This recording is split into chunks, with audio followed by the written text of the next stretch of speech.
Gracias. Hago una brevísima introducción.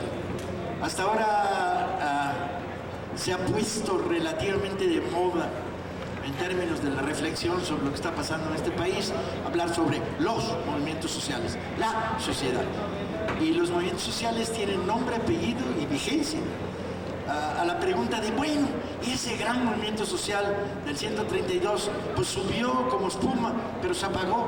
Pues evidentemente, compañeros, los movimientos sociales tienen ciclo, no son eternos, a no ser que sea el movimiento Nacidos para Perder, que es eterno, el único que es eterno en el planeta. Y entonces, ¿cuál es la interacción de los movimientos sociales? El falso debate, partidos no, movimientos sí. Pues el PRI y los movimientos como que no se llevan, ¿no? Pero en general, la concepción de confrontar el concepto movimiento social, el concepto partido, la concepción de confrontar el concepto partido a los movimientos, la idea de que estos últimos años han sido años de tremenda andadura, de lucha continua, en la medida en que el proyecto neoliberal avanza, los intentos de respuesta. Tienen la palabra nuestros panelistas. ¿Quién abre fuego? Tú. Buenas tardes a todos ustedes. Muy honrado con esta invitación de Paco. Y a mí me toca reflexionar sobre los movimientos sociales recientes en el área de la salud. Con ese motivo preparé una pequeña intervención que voy a presentar en su primera parte, porque están aquí los otros panelistas, y voy a plantear 5 temas. En el primer tema, lo que voy a plantear es que frente al hueco proyecto de universalidad de Enrique Peña Nieto y el marco de globalización que tenemos, en ese marco en México hay un surgimiento prometedor de un auténtico movimiento social en el área de la salud y la seguridad social. Este movimiento inició en el año 2014 con una inconformidad muy grande de los médicos de Guadalajara que fueron acusados de una negligencia médica. Estos médicos iban a ser encarcelados y en el año 2014, el 22 de junio, hubo una convocatoria nacional que no habíamos visto nunca, donde en más de 100 ciudades salieron una infinidad de batas blancas, médicos, enfermeras y profesiones afines, y detonaron un movimiento que está vivo hasta el día de hoy. Este movimiento fue agrupado en una representación que se llama Soy Médico 17. Este grupo, básicamente de médicos, presentó un pliego petitorio que, como es tradicional, la Secretaría de Salud, en ese momento a cargo de Mercedes Juan, le dio un trámite burocrático de tercer nivel. Pero el movimiento prendió. Solo 4 meses después, en noviembre del año 2014, nuevamente un craso error de gobierno, un intento para frenar un programa de profesionalización de la rama de enfermería, detonó la segunda gran movilización del año 2014.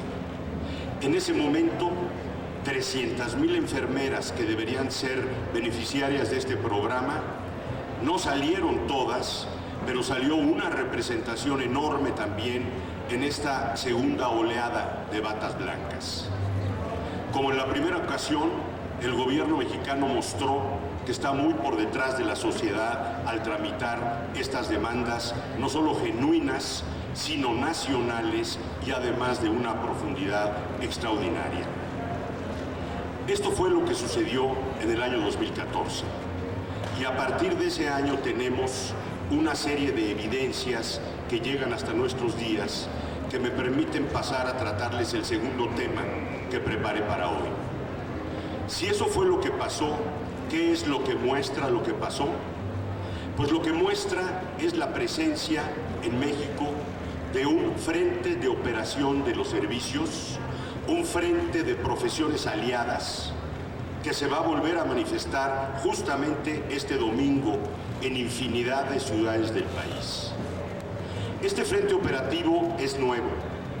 Este frente operativo tiene un mensaje fresco y es absolutamente un relevo generacional. Su principal virtud es que este frente es un frente que de entrada está dejando atrás los discursos previos que han calificado todo lo que pasa en la salud y la seguridad social como procesos de desmantelamiento y privatización. Sin lugar a duda, eso se ha hecho.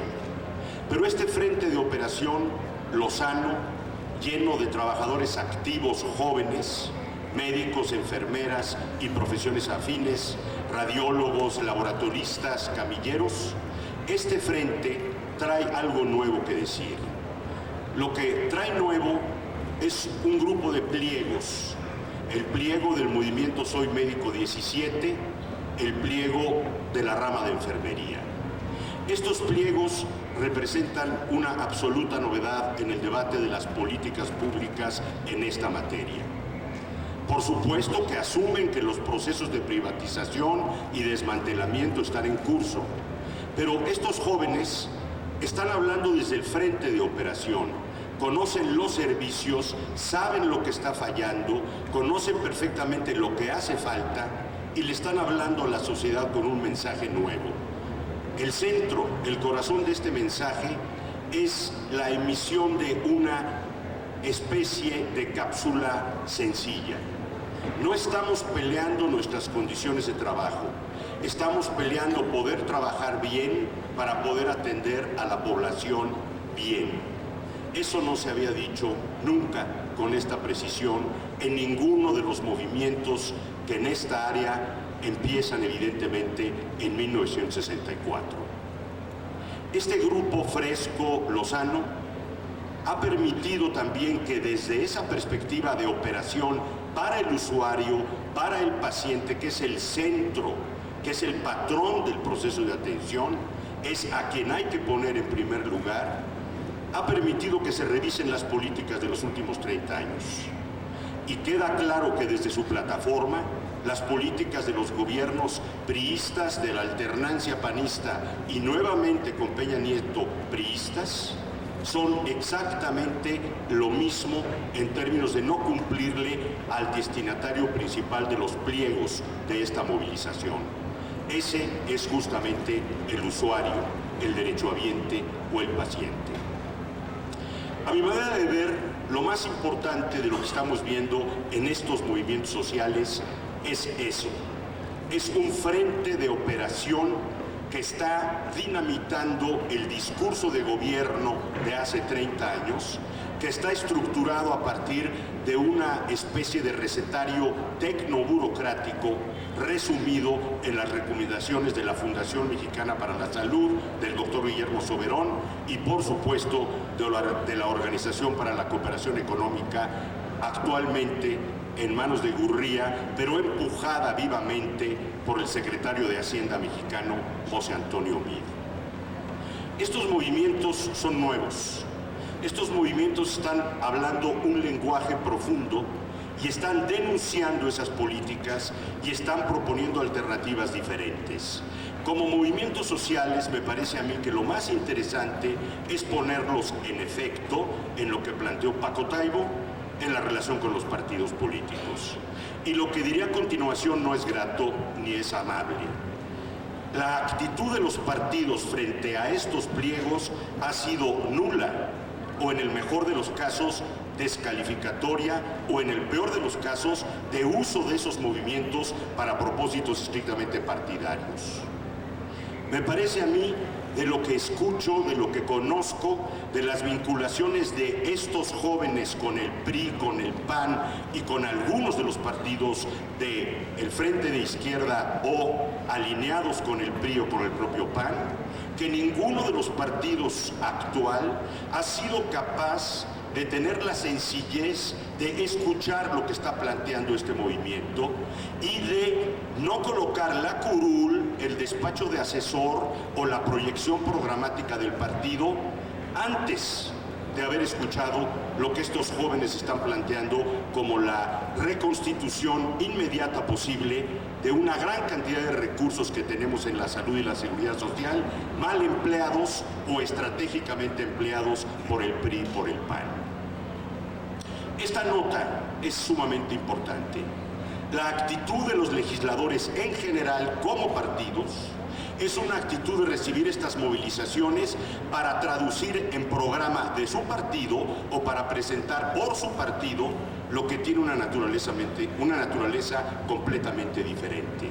Lo que los jóvenes están llevando son propuestas de contradiagnóstico y necesitan recámaras de resonancia que estos partidos no están poniendo en lo absoluto al servicio de ellos.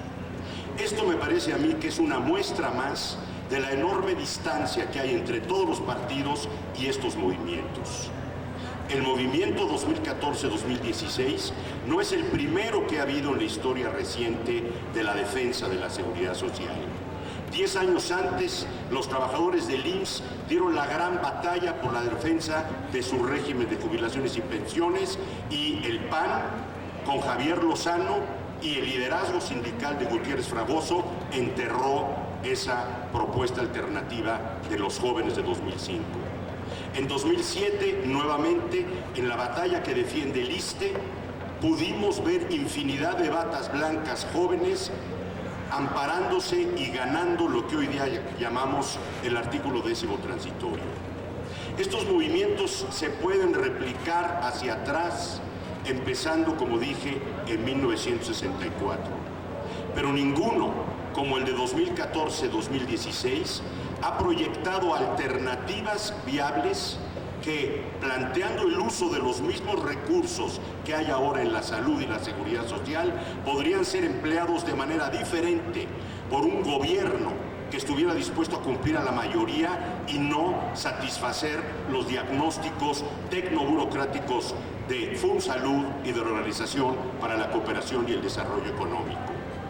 A mi manera de ver, esta movilización, que es el tema interesante que propuso Paco para tratar hoy, muestra que los partidos políticos tienen todo para respetar movimientos y para salirse de la comunidad de sus curules y escuchar en el frente de operación junto con ellos qué es lo que se puede construir. Por el contrario, lo que esperan son trabajos de asesoría caros, asesores caros, recomendaciones complejas, y no tienen la menor idea como partidos de qué es lo que ocurre cuando un paciente ingresa al sistema de salud, sea con la credencial del IMSS, del ISSSTE, con el Seguro Popular, o incluso atendiendo la alta medicina privada o el fenómeno nuevo que tenemos, que son 15,000 consultorios adyacentes a las farmacias. La ausencia de diagnóstico de los partidos, desde mi punto de vista, es un escándalo nacional en materia de salud y seguridad social. Allí están esos jóvenes se han acercado. ¿Qué partido los va a escuchar? ¿Qué partido va a llevar esta demanda como movimiento social? Me parece que esa dinámica es compleja. Los movimientos sociales no son partidos, se extinguen en cuanto llegan a los partidos, y los partidos, en la medida en que se desligan, son menos partidos y están cada vez más lejos de la sociedad. Este es el desafío que tenemos enfrente para esta generación que está tocando a la puerta de ser escuchada y de tener representación. Creo yo que esta breve intervención se puede resumir así. Hay un modelo que prueba que sí se puede. Ese modelo es el boliviano reciente con el gobierno de Evo Morales. Y quien creo yo que mejor lo ha plasmado, y por eso traigo a colación una cita, es justamente el vicepresidente García Linera. Él afirma con toda precisión: los movimientos sociales no pueden renunciar a la batalla de ser ellos los que conduzcan y articulen el sentido de lo universal, la voluntad de administrar lo común. Eso es justamente lo que en México están poniendo sobre la mesa estos jóvenes. Lo que están discutiendo es que la universalidad no solicitada a Peña, su universalidad restringida, está acompañada de una clara demanda social por tener mejores servicios. Ellos saben cómo se los podrían prestar. Quien está estorbando ahí, por supuesto, es el gobierno. Pero hasta ahorita también esos partidos sordos, cómodos, bien financiados, pero que respecto a la sociedad viva, lo único que tienen es una puerta cerrada. Muchas gracias por su atención.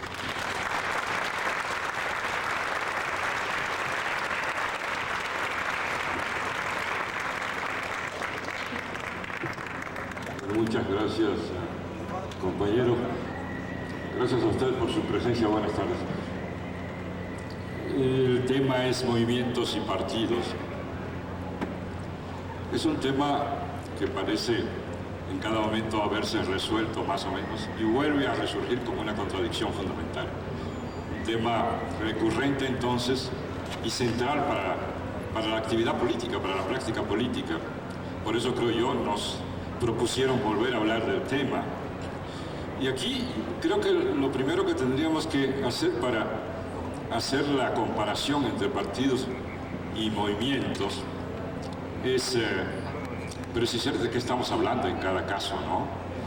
Porque me parece que si hacemos las comparaciones en bloque, nos abstenemos de ver justamente lo principal, y es el hecho de que en el campo de lo que llamamos movimientos sociales hay un conjunto de características muy específicas, peculiares, que conducen al menos a intentar una mínima tipología de lo que estamos hablando.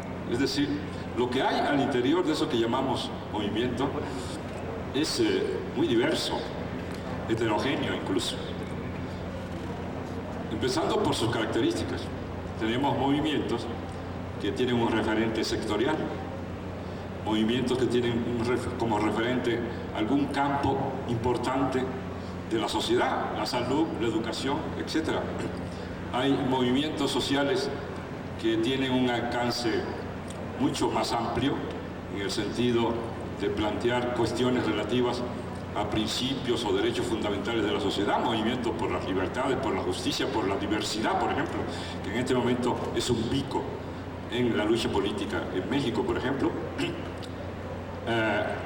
Tenemos movimientos que simulan colocarse en ámbitos particulares, pero que en realidad por su constitución, de hecho, aunque no de derecho o no según los principios teóricos, son no movimientos sino verdaderos partidos políticos que trabajan en un terreno y con un tipo de estrategia que los hace al mismo tiempo plantearse como diferentes e incluso contrarios a los partidos políticos.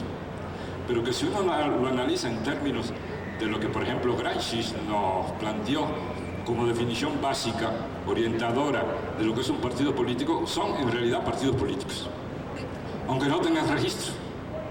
Como al revés tenemos partidos políticos con registro que cuando uno lo analiza, aunque tengan el registro, no son propiamente un partido político. Pero en fin, en lo que quiero poner el énfasis en primer lugar es en esta heterogeneidad. Habría que oponer a su vez a esta heterogeneidad de los movimientos una heterogeneidad de los partidos. Es decir, hay partidos sistémicos, partidos que se crearon y trabajan para reproducir el sistema socioeconómico, político, cultural de la sociedad de que se trata. Hay, por el contrario, partidos antisistémicos que luchan justamente por derrumbar todo esto que está vigente en la sociedad. Hay partidos que, planteándose como antisistémicos, tienen una estrategia que no implica colocar en el centro de su programa ese derrumbamiento sistémico, sino el de atacar alguna manifestación particular de ese sistema. Por ejemplo, la etapa neoliberal del capitalismo, y se plantean no como partidos anticapitalistas en primer término, sino como partidos antineoliberales, por ejemplo. Y luego, por supuesto, partidos que se dicen partidos, ya lo dije, y que en realidad no son nada que tenga que ver con los partidos políticos. Y aquí es donde habría que explorar las conexiones, porque es evidente entonces que un movimiento que tiene planteamientos muy cercanos a lo antisistémico, son abiertamente sistémicos, puedan tener acercamiento, acuerdos o trabajo conjunto, ni remotamente, con los partidos que a su vez son por naturaleza sistémicos. y invirtiendo el argumento al revés, movimientos que no tienen un planteamiento sistémico, sino que al contrario se trata de hacer planteamientos conservadores, como por ejemplo los movimientos contra la diversidad que estamos viendo en México en este momento, de ningún modo podría tener relación a su vez con partidos que están planteando transformaciones en la sociedad. Si uno lo analiza de ese modo, entonces yo creo que puede uno reducir el campo y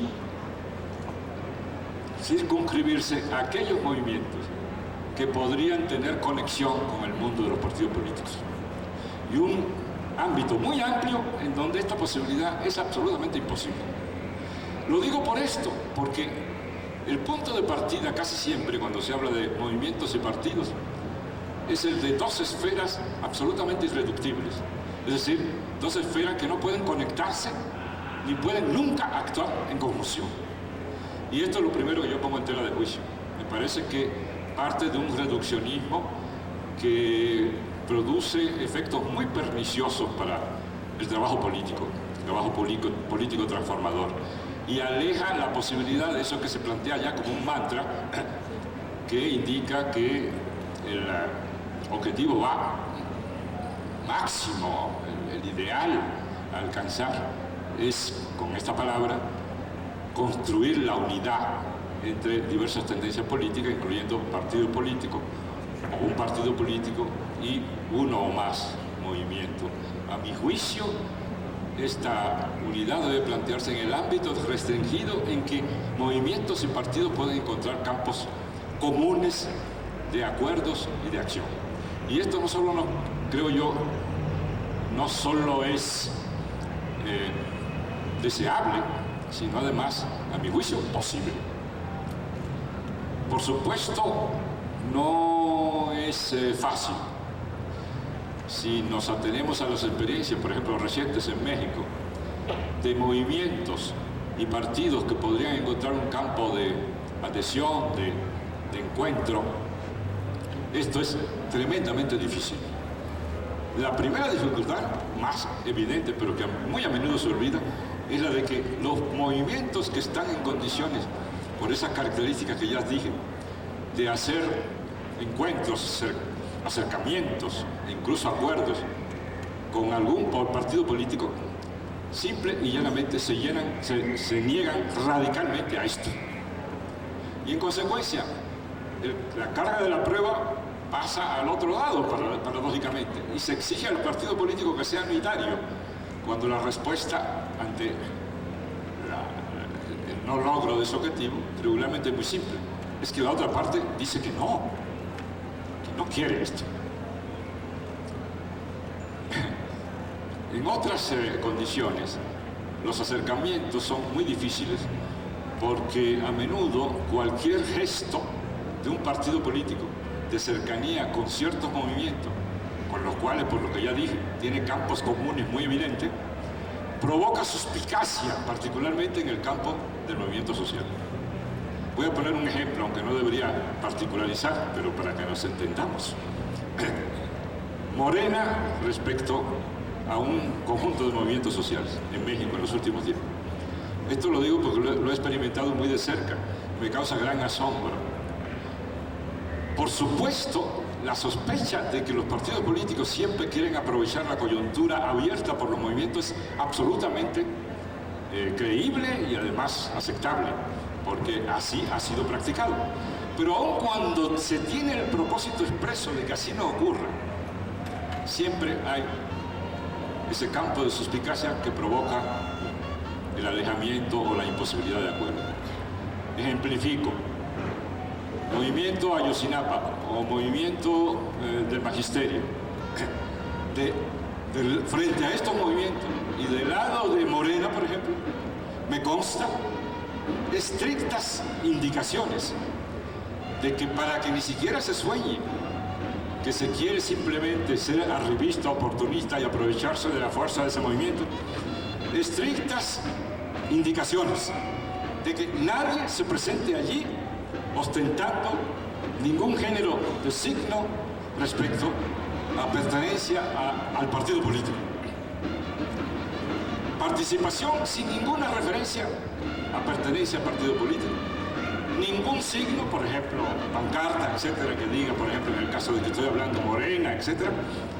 Y aún así, la reacción, muy a menudo, es de crítica por el apoyo a estos grupos. Es decir, lo que se está planteando como el uso, entre comillas, de la fuerza de la organización del partido para impulsar, apoyar, sin manifestarse como tal, al movimiento social, es por una capa al menos rechazada como una práctica inadecuada.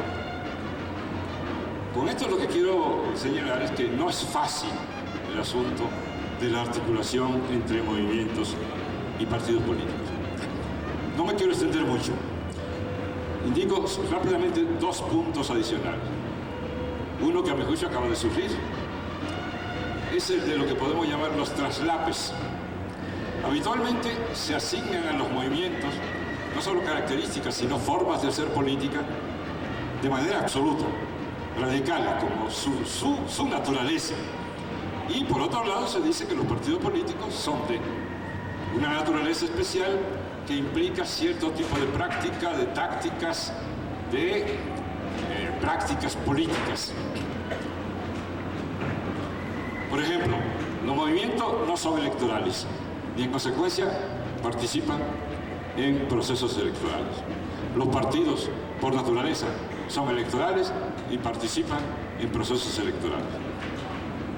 Y esto se plantea como una regla.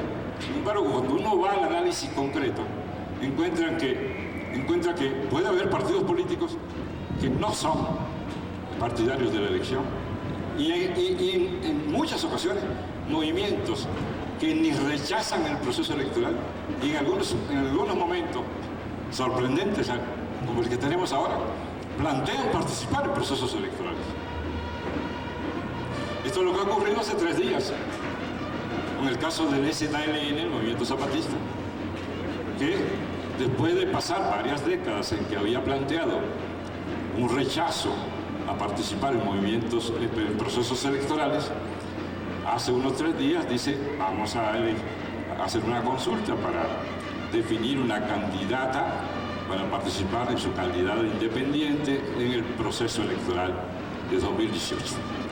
Y esto no solo causa confusión, sino incluso reacciones a veces muy irracionales de combate al que tomó esta decisión, como si esto fuera verdaderamente un pecado político, etcétera, etcétera, etcétera. Yo, por ejemplo, a mi juicio, lo he dicho en la red, el que el ZLN haya tomado esta decisión no me parece ni inadecuado, en principio, ni algo de lo que debamos escandalizarnos, ni por supuesto debe ser planteado como, desde el punto de vista de Morena, como un problema para Morena.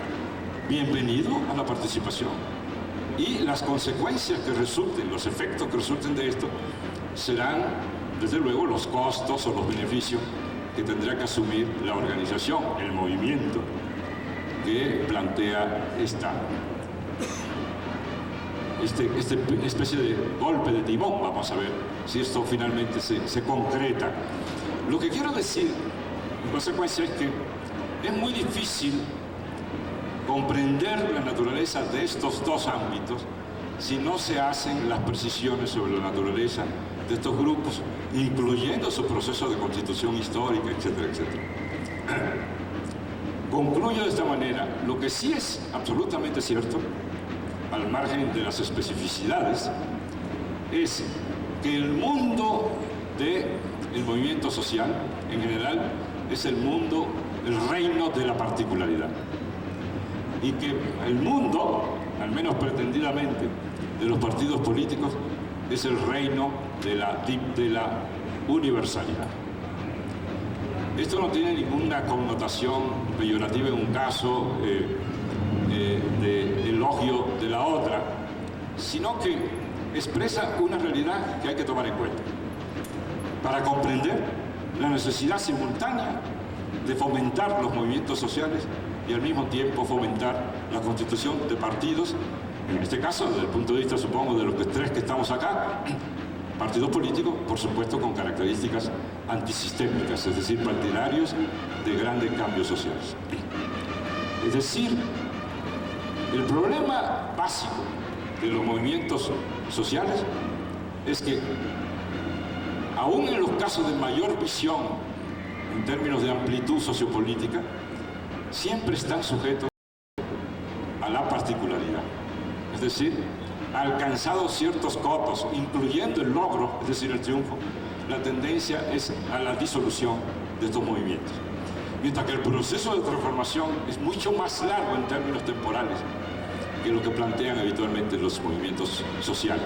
Y es por eso, porque el proceso de transformación es más largo habitualmente que la duración, la vida de un movimiento social, que los partidos políticos son absolutamente esenciales, por lo menos hasta el momento en el que estamos viviendo hoy, en que la tarea política se propone ciertos objetivos y se tienen que usar ciertos instrumentos que requieren continuidad en ese tiempo para alcanzar las metas. Si nos atuviéramos a los movimientos sociales, el proceso político estaría muy complicado, porque como ustedes ven, lo he dicho en otras ocasiones, el problema de los movimientos es que no actúan como en la carrera de los 100 metros, donde todos arrancan al mismo tiempo y prácticamente llegan al mismo tiempo a la meta, sobre todo en la carrera de los 100 metros, sino que más bien actúan como carrera de relevo. Fíjense ustedes, en cada momento hay un gran movimiento sobre la palestra, y es el movimiento que articula múltiples apoyos de la sociedad. Ese movimiento llega a un punto en que empieza a declinar y de repente surge otro gran movimiento que en ese momento es la gran expresión de los intereses de un sector más o menos amplio, a veces casi de toda la sociedad, como ocurrió con Ayotzinapa, etc. Pero ¿qué tenemos? Electricistas, gran movimiento, todos con los electricistas. Los maestros, todos con los maestros. Ayotzinapa, todos con Ayotzinapa. Pero no hay una acción continua y convergente en el tiempo. De tal manera que es como una carrera de relevo, se van pasando la antorcha, pero ninguno puede alcanzar la fuerza, en términos estrictamente políticos, para provocar una transformación que sea de carácter universal, es decir, que involucre a todos los sectores, todos los grandes temas, todos los grandes asuntos de que estamos pendientes. Igualmente, para equilibrar, el mundo de la universalidad que constituye los partidos políticos a menudo expresan todos los vicios del sistema político de que se trata en cada momento dado, carecen de estrategias adecuadas, son excluyentes, indolentes respecto a los grandes planteamientos que surgen de la sociedad y se expresan a través de los movimientos. Por lo tanto, la conclusión que debemos sacar, por lo menos en términos teóricos, antes de entrar a analizar cosas más concretas, es que el mundo ideal en términos de la lucha política es un mundo en donde los partidos políticos involucren las virtudes de los movimientos sociales y un mundo de movimientos sociales que se acerquen cada vez más en lo posible a una visión que trascienda, supere su permanente peculiaridad, particularidad y expresen los anhelos, los problemas, las metas de la sociedad en un carácter universal en mayor medida. Y eso es lo que hasta el momento en México no hemos podido lograr. Y creo que tendremos grandes problemas en el futuro para lograrlo si no hacemos un esfuerzo especial. Concluyo diciendo que a todo esto, y ahí me detengo, se ha dado como respuesta que la solución es intentar la creación de una figura política nueva. Nueva en el sentido estricto de la palabra, que es la construcción de partidos-movimientos. De hecho, algunos de los partidos nuevos, nuestros en México, se ha definido justamente como partido-movimiento. Es un experimento, no se ha realizado plenamente en ningún país que conozcamos, es un reto para la creatividad política Pero de que logremos esto, probablemente dependan los éxitos que podamos lograr en el campo de la transformación política. Gracias.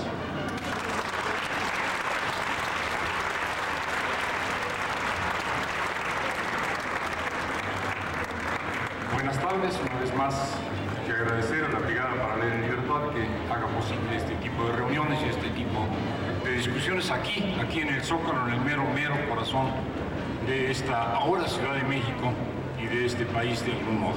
Y que hay aquí 500 personas, algo así como 500 personas, los acabo de contar de uno por uno, los compañeros me dieron tiempo para contarlos, conté 532, que están queriendo escuchar un debate sobre movimientos y partidos. Vengo de un evento en la mañana en la Universidad Autónoma Metropolitana, en la Rectoría, donde una red nacional de estudios sobre los movimientos sociales estaba organizando un congreso internacional, el primer congreso internacional sobre movimientos sociales. Y ahí había más o menos 400, 500 investigadores, no como ustedes, gente del común, sino todos ellos académicos con títulos universitarios. Y estaban estudiando, y están estudiando los movimientos sociales. Todo el mundo habla, todo el mundo estudia, todo el mundo discute sobre los movimientos sociales. ¿Por qué? Bueno, porque los movimientos sociales son los que hacen la historia, punto. Porque la historia existe porque hay movimientos sociales. Quizás la definición precisa y actual del concepto de movimientos sociales no se adapta a lo que estoy diciendo. Pero la historia la hacen los movimientos sociales, no la hacen los partidos como tales, no la hacen los estados como tales. No habría partidos, no habría estados si no hubiera movilización social. La historia la hacen los movimientos sociales.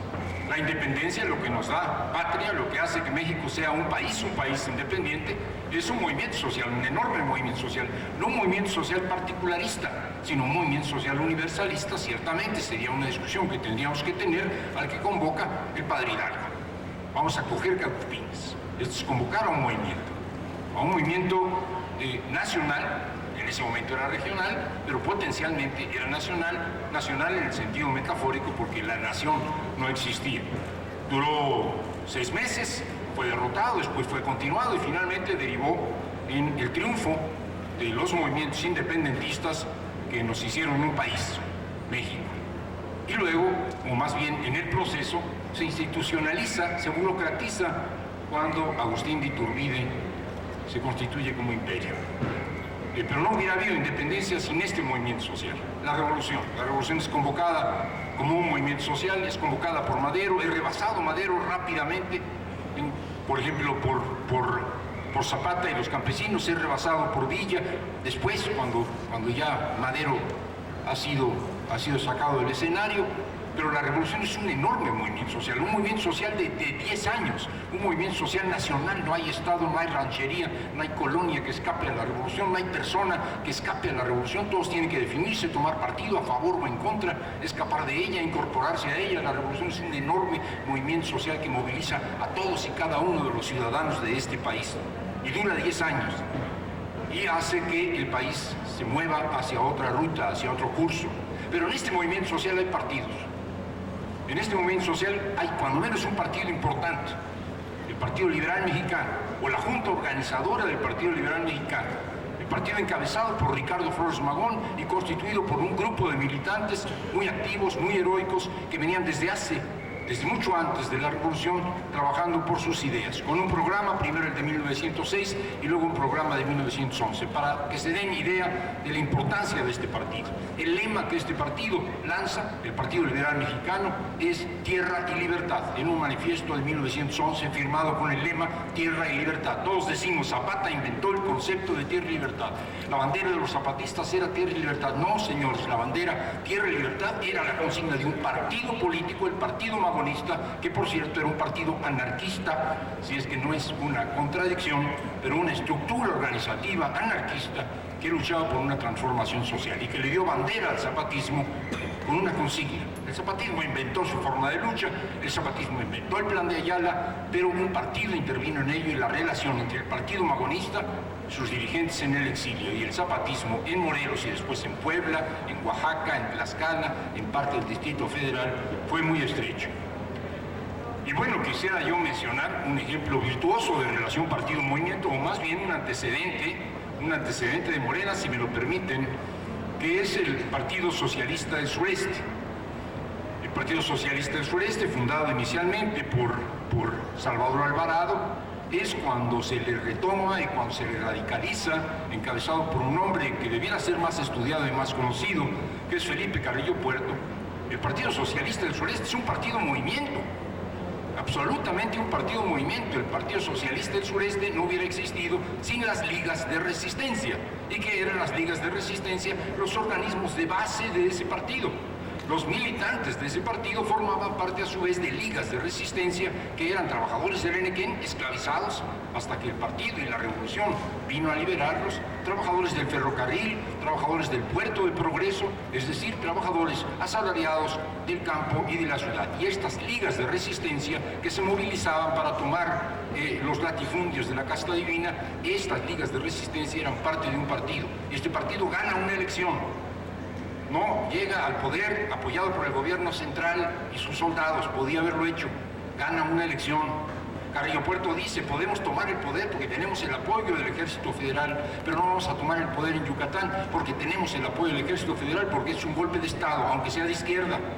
Vamos a ganar una elección, y ganan una elección, y barren una elección, y Felipe Carrillo Puerto, que encabezaba el partido, encabeza el gobierno. Y probablemente no se jodió porque duró poco y lo mataron. Pero mientras duró, ese gobierno era un gobierno del movimiento, era un gobierno del Partido Socialista del Sureste, e hizo cambios que algún día habrá que platicar con más amplitud. Y si nos vamos un poquito más adelante, lo que tenemos es un gobierno el de Cárdenas. Cárdenas gobernó bien, Cárdenas era honesto, Cárdenas gobernaba para el pueblo, Cárdenas era nacionalista, Cárdenas era solidario con las luchas de otros países, pero Cárdenas sobre todo tuvo una virtud que no tuvo ningún otro gobierno nacional en la historia del siglo XX mexicano, y es que supo convocar al pueblo, que supo apoyarse en el movimiento social. No era muy demócrata en cuanto a la relación con los sindicatos, esto no, pero sí era un hombre sensible y era un hombre capaz de movilizar al pueblo por causas que reivindicaba como gobierno. No hubiera habido reparto agrario, sobre todo no hubiera habido reparto agrario en la laguna, si los trabajadores de las fincas algodoneras de la laguna no se hubieran ido a la huelga, no se hubieran ido al paro. El gobierno no podía expropiar esas tierras si no había un movimiento social que se lo exigía. No habría habido expropiación de la industria petrolera si no se hubieran ido a la huelga los trabajadores de la industria petrolera. No hubiera habido posibilidad de resistir las presiones del imperio, de todos los imperios habidos y por haber, en relación con la nacionalización de la industria petrolera, si no hubiera habido un movimiento social que lo apoyó. Si no hubiéramos tenido aquí, en el Zócalo, a las masas apoyando a su gobierno. Y esta es una relación virtuosa. Y no por echarle porras, pero aquí el gobierno de esta ciudad, el gobierno de Andrés Manuel López Obrador, se está empezando a volver una leyenda urbana. El de Cárdenas es un mito, el de López Obrador de momento nada más una leyenda. Y es una leyenda porque era transparente, sí, porque era honesto, sí, porque trabajaba por la equidad, sí, pero sobre todo por una razón sin la cual no hubiera trascendido históricamente el gobierno de Andrés Manuel, porque el pendejo de Fox se le ocurrió sacarlo de la jugada mediante una acción de desafuero, cosa que todos ustedes saben. Y esta pendejada de Fox obligó al observador a convocar al movimiento social. Y si somos chilangos, participamos en el movimiento social porque se respetara al gobierno que nosotros habíamos elegido y porque se respetara su derecho en todo caso, y si así lo decidíamos nosotros y el resto de los ciudadanos, a que fuera candidato para la presidencia de la República. El tratar de sacarlo de la jugada significó que el observador convocara, y con éxito, un movimiento que fue mucho más allá del PRD, del cual él había sido candidato. La manifestación del millón, si alguna manifestación se ha acercado al millón fue esa, quizás no tuvo el millón, quien lo contó, y ahorita conté 500, pero no conté el millón de esa manifestación. López Obrador, Paco dice que él sí los contó, no lo dudo. Entonces, tenemos una relación, Estado incluso, Estado-movimiento, partidos-movimientos, partidos que son movimientos, como el caso del Partido Socialista del Sureste, partidos que se alían con movimientos o se diluyen en movimientos. La relación es tensa, la relación es conflictiva, la relación es difícil, pero es posible. Tuvimos hace unos días Ustedes viven aquí, se habrán dado cuenta, si viven en ciertos lugares de la ciudad lo habrán padecido, una movilización campesina, una fuerte movilización campesina. No es nada raro, los campesinos viven en movimiento, los campesinos son movimiento, movimiento de protesta, movimiento de presión. Y son eso porque los campesinos no pueden subsistir, porque no son asalariados, porque no viven de su propio trabajo, sino en un contexto de producción agropecuaria que tiene que comercializarse sin políticas públicas. Y los gobiernos nunca han cedido, si no es cuando los campesinos presionan. Y estuvieron aquí hace una semana, era el movimiento llamado El Campo es de Todos, son 25 organizaciones, organizaron seis columnas, la columna Pancho Villa, la columna que salió de Zacatecas, la columna José María Morelos, que salió de Jalisco, la columna Lucio Blanco, que salió de Tamaulipas, la Felipe Carrillo Puerto, correctamente, que salió de Tabasco, la Benito Juárez de Oaxaca, la Emiliano Zapata de Morelos. 6 columnas, 30,000 campesinos llegaron a esta ciudad. Decenas, cientos, miles de kilómetros caminados por brechas, por caminos malos, mal comidos, porque los campesinos son pobres para venir aquí a protestar. Y vinieron y se enfrentaron a las diferentes secretarías y trataron de negociar. Algunos discutimos mucho el carácter de estos movimientos. Son movimientos que en gran medida lo que buscan es, por ejemplo, incidir sobre el presupuesto, tratar de que haya más recursos para el campo, lo que es legítimo, o negociar de manera bilateral después con el gobierno sus derechos como campesinos. Sin embargo, ahí estaban 30,000 campesinos hace unos días en la Ciudad de México. Y uno dirá, bueno, ¿y los partidos qué? Estos campesinos fueron y tocaron a las puertas del PRD, hicieron un plantón enfrente de las puertas del PRD diciendo que a ver si los apoyaban. Y finalmente el PRD dijo, sí, los voy a apoyar. Hicieron un plantón también a las puertas de Morena y de manera un poquito más rápida y fluida Morena dijo que sí, que los apoyaba y en efecto los apoyaron. Es decir, los movimientos tocan a la puerta de los partidos y les dicen, pues apoyen nuestra causa porque es una causa justa. Ustedes están en la Cámara de Diputados, por ejemplo, ahí se define el presupuesto. Bueno, ayúdenos a sacar un presupuesto digno para el campo. Y algunos partidos lo hacen por una razón o por otra. Pero esto no es lo que a mí me interesa, que los partidos a veces responden a las demandas del movimiento. Lo que a mí me interesa es, los movimientos responden a las plataformas universalistas de los partidos. Los movimientos de los maestros se proponen echar para atrás una reforma educativa que pone en cuestión no solo la educación pública, gratuita, sino que pone en cuestión su materia de trabajo y sus derechos laborales. Los compañeros de Ayotzinapa están peleando por la aparición de los 43 que siguen desaparecidos y porque se haga justicia. Los médicos y los trabajadores de la salud están luchando por sus derechos, pero estos que son ciudadanos están dispuestos a apoyar a los partidos que quieran reivindicar sus planteamientos como ciudadanos y no como maestros y no como médicos y no como víctimas. Es decir, cuál es la relación no solamente de los partidos que sean voceros de los movimientos, sino de los movimientos que se vinculen a los partidos.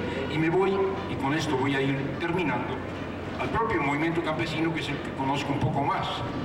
Decía yo que los campesinos están luchando permanentemente, y con el inicio del siglo, con el inicio del nuevo milenio, a principios de este nuevo milenio, los campesinos organizaron un poderoso movimiento, un movimiento que se llamó El Campo No Aguanta Más.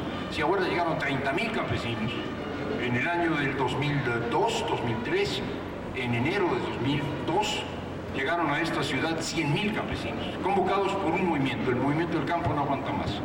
Demandaron justicia, demandaron un cambio de políticas públicas, negociaron finalmente con Fox, se hicieron foros de debate y finalmente se tomó un acuerdo, el Acuerdo Nacional para el Campo, que implicaba un cambio de rumbo en las políticas públicas para el medio rural.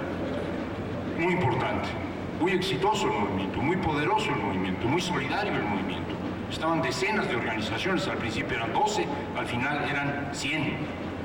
Y sin embargo Fox no cumplió ese acuerdo. Y no lo cumplió tampoco su gobierno a lo largo de todos los años hasta su terminación. Y los campesinos se dieron cuenta, y espero que todos los ciudadanos nos demos cuenta, de que sus reivindicaciones como campesinos, a pesar de que pudieran negociarlas con el Estado, a pesar de que pudieran obligar al gobierno a firmar un acuerdo que era bueno o razonablemente bueno, no lo iba a cumplir. Porque un gobierno neoliberal con compromisos públicos y ocultos con la oligarquía y con el imperio no va a cumplir un acuerdo de esa naturaleza. Entonces, ¿qué chingados estamos haciendo peleando contra el gobierno para negociar cuestiones menores que no se van a resolver? Lo que necesitamos, ¿qué es? ¿Olvidarnos del gobierno? No, cambiar al gobierno. Esa fue la conclusión de las organizaciones campesinas. Pero para cambiar el gobierno no sirven las organizaciones campesinas, nada más. Las uniones de campesinos, las uniones de ejidos, las formas solidarias de las cooperativas. Con eso no cambiamos un gobierno. La única forma de cambiar un gobierno es hacer política, y la política la hacen los partidos. Partidos a través de candidatos. ¿Y qué hicieron estos campesinos que se habían dado cuenta de que negociando de a uno por uno, negociando con el gobierno, firmando acuerdos con el gobierno, no resolvían nada sustancial? Llegaron con Andrés Manuel López Obrador, que era candidato, y ahora estoy hablando del 6, de la elección del 6, y le dijeron, mire usted, si usted está de acuerdo con impulsar y comprometerse públicamente a impulsar el programa que nosotros le planteamos, nosotros lo vamos a apoyar. Es decir, si usted se compromete con nosotros, nosotros nos comprometemos con usted. No estaban diciendo, oiga, señor Andrés Manuel López Obrador, apoya nuestra lucha. Lo que estaban diciendo es, nosotros luchamos junto con usted por un cambio de régimen, y este cambio de régimen tiene que ser sensible a nuestras necesidades, porque si no, no tiene sentido un cambio de régimen. Y Andrés Manuel dijo que sí, y como ustedes saben, se robaron la elección. Y 6 años después se volvió a repetir la misma historia. 100 organizaciones, no una, no dos, no tres, no 12, 100 organizaciones campesinas, algunas grandes, otras pequeñas, algunas más que organizaciones de base, ONGs, pero 100 organizaciones se pusieron de acuerdo en un proyecto, en algo que llamaron el Plan de Ayala del siglo XXI. No las demandas de los caficultores, que las manejan como pueden y las negocian bilateralmente, no las demandas de los maiceros, que las negocian bilateralmente, no las demandas de los campesinos que trabajan la copra, o de los migrantes, o de los deudores, sino las demandas de todos los campesinos se plantearon en un llamado Plan de Ayala del siglo XXI, y se le dijo a Andrés Manuel. Esto sucedió primero en Ayosustla, en donde se conmemoraba un aniversario más de Zapata, y ahí Andrés Manuel se comprometió con las organizaciones que si le presentaban un proyecto, él tomaba el proyecto como parte de su plan de gobierno.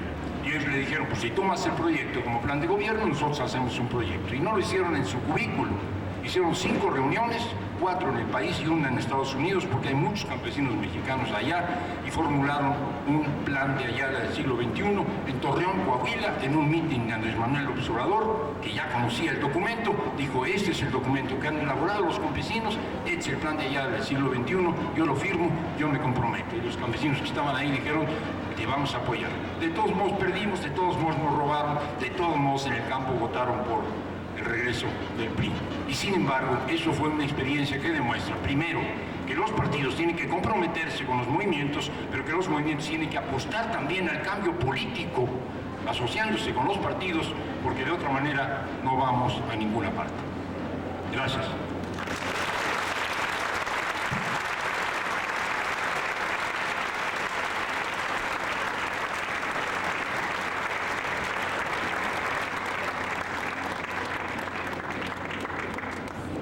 Supongo que se vale que ustedes participen, ¿no? Entonces, no se vale.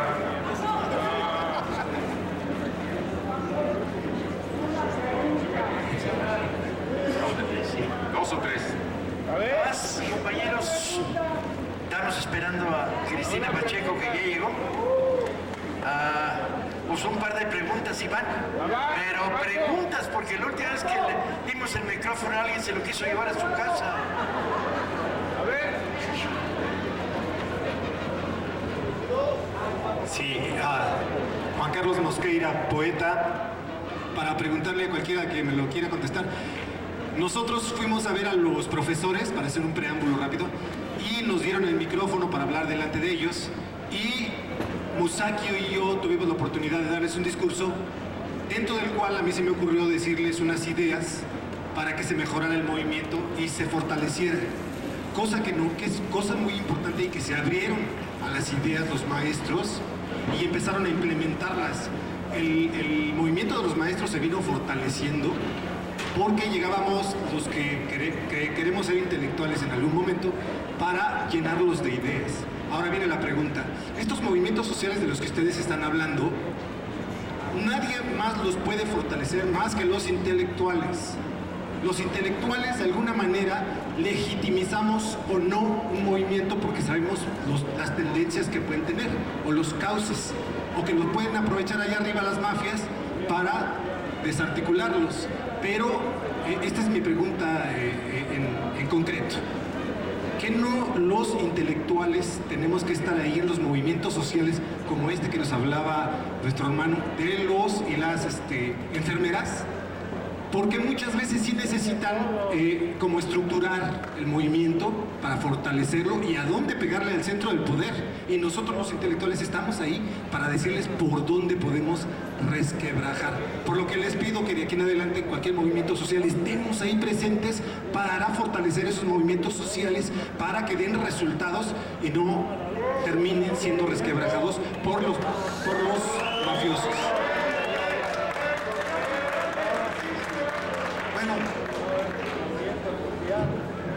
Han tocado puntos muy importantes, fundamentales para hacer un cambio de sistema y de régimen.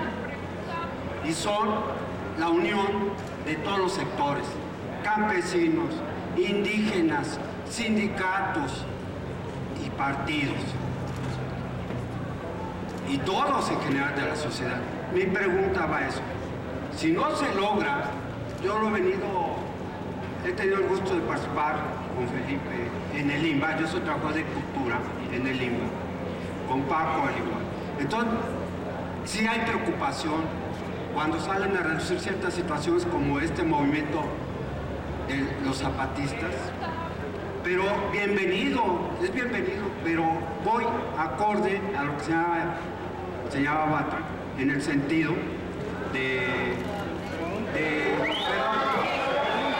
la pregunta básica. Los intelectuales son fundamentales para este cambio. Es fundamental que convoquen a todos estos sectores. Sin ello va a ser muy difícil si no cambiamos este régimen. Bueno, primera precisión, los movimientos sociales también hacen política. No es monopolio de los partidos políticos hacer política. Yo creo que es un error en ese sentido. Y yo soy luchador social, entonces por lo tanto soy 132, soy SME, soy Ayotzinapa, soy Nochistlán, soy todos los movimientos sociales. Y entonces, la verdad, los partidos políticos se quieren abrogar la actividad política como si fueran los poseedores de la verdad. Y entonces, los movimientos sociales existen independientemente de los partidos políticos y de los intelectuales. Hay que reconocerlo, hay que reconocerlo. Y por último, ¿por qué se dice? Hay que los movimientos sociales toquen la puerta, que los movimientos sociales se vinculen. No, es algo mismo circunstancial, es paralelo, no es uno y otro, no son enemigos. Y además otra cosa importantísima, que asuma Morena su responsabilidad para el 18 y no que empiece a decir, y yo soy de Morena, y no que empiece a decir que los zapatistas asuman su responsabilidad. Por favor, nosotros no vemos, y soy Morena y soy luchador social, no se ha demostrado o no han dicho los dirigentes de Morena cuántas casillas no defendemos. 2006 y 2012 yo estuve en una casilla y lo puedo demostrar. Y entonces, no, Morena si no cuida los votos, va a pasar lo de que Veracruz asuman su responsabilidad. A ver, ahora sí voy a hacer una pregunta. Quería preguntar si dentro de ese foro donde se están estudiando los movimientos sociales, integraron el movimiento que ha surgido muy fuertemente en Veracruz de jubilados y pensionados, en este caso COPIPEP, que nace y surge como asociación civil para luchar por lo que nos acaban de robar en el Instituto de Pensiones del Estado. Es mi pregunta. Gracias.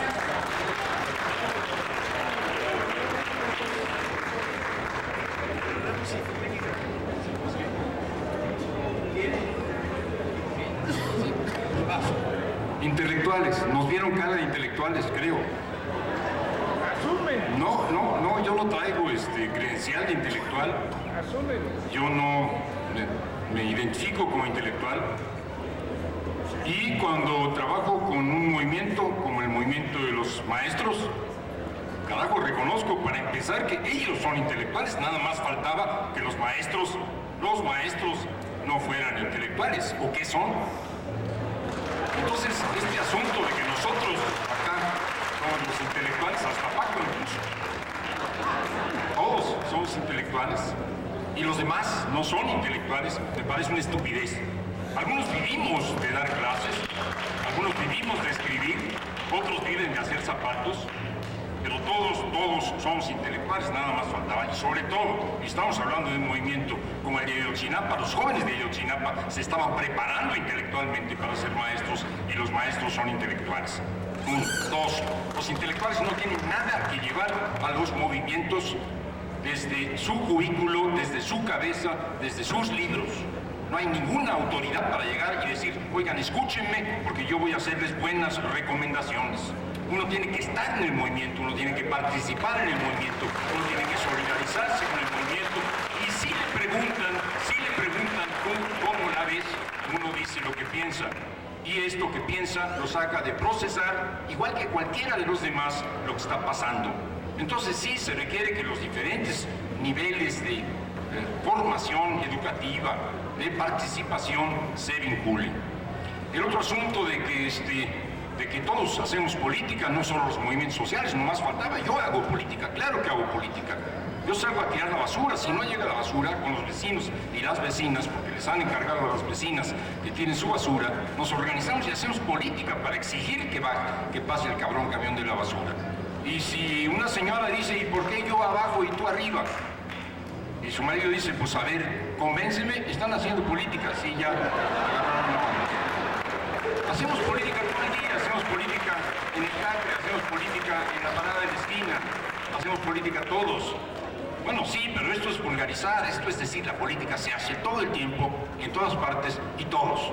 Pero hacen política de cierta forma los movimientos sociales y hacen política de otra forma los partidos políticos. Y si los movimientos sociales no hacen su propio estilo de política, jodidos estaríamos. Si un movimiento social, como por ejemplo el de los maestros, frente al problema de que necesitan negociar una serie de demandas que empiezan con la abolición de una reforma educativa que los jode, pero que tienen otros contenidos. Si un movimiento como este dice, por ejemplo, haciendo política, como dijo Andrés Manuel López Obrador, que renuncie Chong, no está haciendo política sindical. Lo que dijeron en ese momento los maestros es, espérate, que no renuncie Chong, que se siente a negociar con nosotros. ¿Qué onda? ¿Quién hace política? López Obrador hace política y dice, el responsable interno de este país, de la represión en Oaxaca, es Chong y debe renunciar. Esa es política del partido. El sindicato dice, Chong es nuestro interlocutor, porque el cabrón secretario de Educación no es nuestro interlocutor, que no renuncie y que se siente a negociar con nosotros. ¿Es incompatible? No es incompatible. El uno es una corriente sindical y el otro es un partido político. Y hacen política unos y otros, y hacen política diferente. Y Andrés Manuel nos dijo, bola de cabrones, negocian con el asesino. Y tampoco ellos le dijeron, no andes diciendo que renuncie nuestro interlocutor. Unos y otros entienden bastante razonablemente que todos hacemos política de diferente manera. Y creo que si no entendemos que hacemos política de diferente manera y queremos que solo los que estamos en los movimientos sociales hacemos política, el compañero podía haber enunciado más camisetas, enunció como 4 o 5, podía haber enunciado 10, 50, 60 camisetas. Eso no significa un proyecto nacional, eso significa una suma de movimientos sociales, y una suma de movimientos sociales no es suficiente. Yo sí ya terminé.